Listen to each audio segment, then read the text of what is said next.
ক্ষমতায় গেলে নারীদের জন্য কর্মঘণ্টা 5 ঘন্টায় নামিয়ে আনবেন, এরকম একটা ঘোষণা দিয়েছেন জামায়াতের আমির ডাক্তার শফিকুর রহমান। খুবই বিজায়ার একটা ঘোষণা বলবো। উনি আমেরিকায় আছেন, সেখানে একটা বক্তৃতা করেছেন, সবাই ফটোকার্ডটা শেয়ার করছেন। এই বক্তৃতাটা শুনলাম, উনি কি বলেছেন আবারও বলছি, খুবই লজিক্যাল এবং বিজায়ার একটা প্রতিশ্রুতি বলতে পারি দিয়েছেন তিনি। এটা কেন দিয়েছেন আসলে আমি সেটা খুঁজতে চাই। আমরা ফেসবুকে অনেককেই দেখছি যে এটা কতটা ইললজিক্যাল সেটা দেখানোর চেষ্টা করছেন। ইয়াস, এটা ভীষণ ইললজিক্যাল একটা কথা, কিন্তু কেন করছেন সেটা খুঁজবো। আচ্ছা, এটা ইললজিক্যাল কেন, বা তার আগে বলি উনি কি বলছেন। উনি ওই বক্তৃতায় বলছেন যে নারীরা যেহেতু মা, তাদের সন্তান থাকে, সন্তান ধারণ করেন, তাদের সন্তানদের আশ্রয় দেন, সন্তানকে লালন পালন করেন, এগুলো খুবই গুরুত্বপূর্ণ কাজ। সেজন্য নারীদেরকে এইটা দেয়াকে উনি কোনো রকম কোনো করুণা বা দান না, এটা তার অধিকার, এরকম তিনি বলছেন। 5 ঘন্টা যদি দেয়া হয় তারা এতই খুশি হবেন, তারা তার 8 ঘন্টার কাজ 5 ঘন্টায় করে ফেলবেন। আর এত খুশির চোটে সেটা পুষিয়ে দেবেন, মানে তার বক্তব্য অনুযায়ী 5 ঘন্টা করে দিলেও নারীদের আদতে কোনো রকম কোনো তার যে আউটপুট সেটা কমবে না, এই ধরনের একটা বক্তব্য দিয়েছে। যে নতুন না, ইনফ্যাক্ট আমি দেখলাম নভেম্বরেও তিনি একই রকম একটা বক্তব্য দিয়েছেন। সেক্ষেত্রে স্পেসিফিকলি 5 ঘন্টা বলেননি, তিনি বলেছিলেন নারীদের জন্য কর্মঘণ্টা কমিয়ে আনা উচিত, এই ধরনের বক্তব্য। এখন যুক্তিগুলোর কথা বলি, ওনার এটা সমস্যাটা কোন কোন জায়গায়। একটা হচ্ছে এটা একটা ডিসক্রিমিনেশন, পুরুষের জন্য 8 ঘন্টা, নারীর জন্য 5 ঘন্টা, এটা একই রকম কাজ করে পুরুষ আর নারী সমান বেতন পাবে। অবশ্য জনাব শফিক বলছেন 5 ঘন্টায় সে 8 ঘন্টার কাজ করে ফেলবে, তাহলে সব পুরুষরাও বলবে ভাই আমি 5 ঘন্টায় 8 ঘন্টার কাজ করে ফেলবো। সত্যিকার অর্থে 8 ঘন্টার দায়িত্ব 5 ঘন্টায় করে যেতে পারে, যেতে চাইবে, এরকম পুরুষ পাওয়া যাবে, তো তারাও তাই চাইবেন। এটা একটা দিক।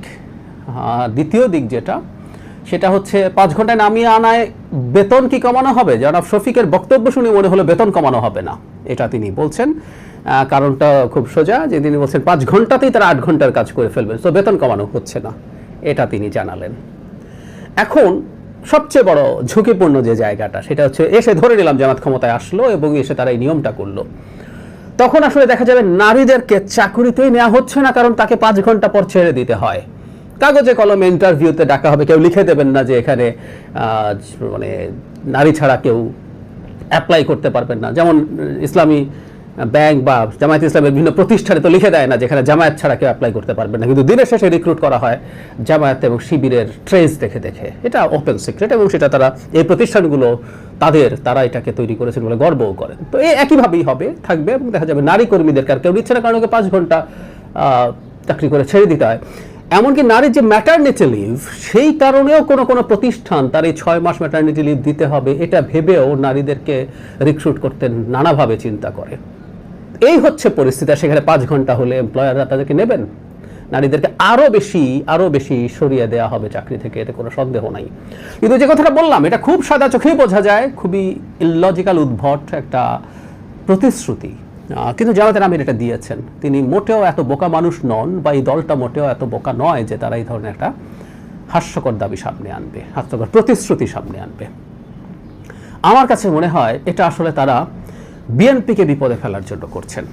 মাঠে জামায়াতে ইসলামী অদ্ভুত এবং উদ্ভট কতগুলো দাবি নিয়ে নামবেন, নির্বাচন দাবি বলছি বারবার, প্রতিশ্রুতি নিয়ে নামবেন মাঠে, প্রতিশ্রুতি দেবেন, ইশতেহারে আনবেন, যেগুলো কোনোভাবেই বাংলাদেশে এটাকে কার্যকর করা যাবে না।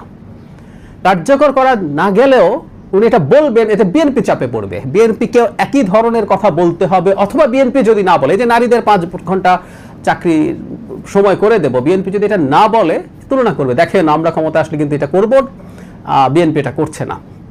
এতে খুব শিক্ষিত সচেতন নারী ছাড়া এটার ফাঁকিটা বোঝা কঠিন হবে। বিশেষ করে শ্রমজীবী নারীরা, আমরা যদি স্পেসিফিকলি বলি গার্মেন্টে যে নারীরা কাজ করেন, তাদের কাছে জামাতের লোকজন, ওদের তো নারীরা ঘরে ঘরে গিয়ে বলবে যে আপনার কিন্তু চাকরি 5 ঘন্টা হয়ে যাবে। তো তারা মোটিভেটেড হয়ে ভোটও বাড়বে, প্লাস বিএনপির সাথে এই তুলনা চলতে থাকবে।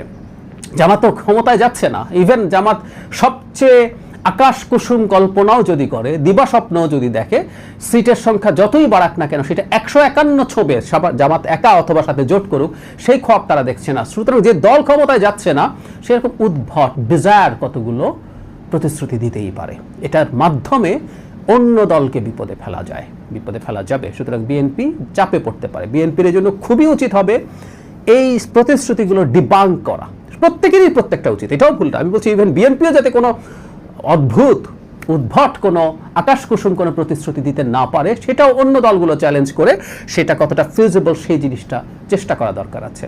বিএনপি 5 বা 6% জিডিপির এডুকেশনে দেবে বলছে, সেটাকে ধরে বাজেটের আমাদের 12.5% জিডিপির বাজেটে কিভাবে এটা দিলে হবে, হেলথ আর এডুকেশন গেলে এনসিপি দেখানোর চেষ্টা করছে। খুবই সুস্থ চর্চা, কিন্তু তার দেখানোর মধ্যে খুবই হাস্যকর বিষয় আছে। বিএনপি ওই 12.5% জিডিপির বাজেট বানাবে, কে বললো?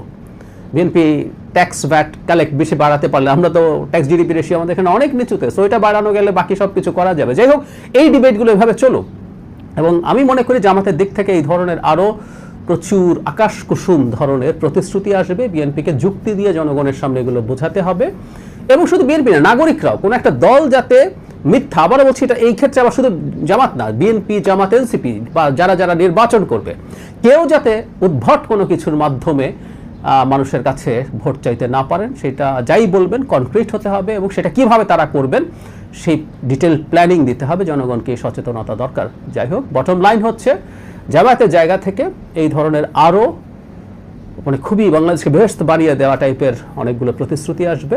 এটা মূলত, এটা তারা বুঝে শুনেই করবেন, মূলত তার প্রতিপক্ষ, তার প্রতিদ্বন্দ্বী বিএনপিকে চাপে ফেলা।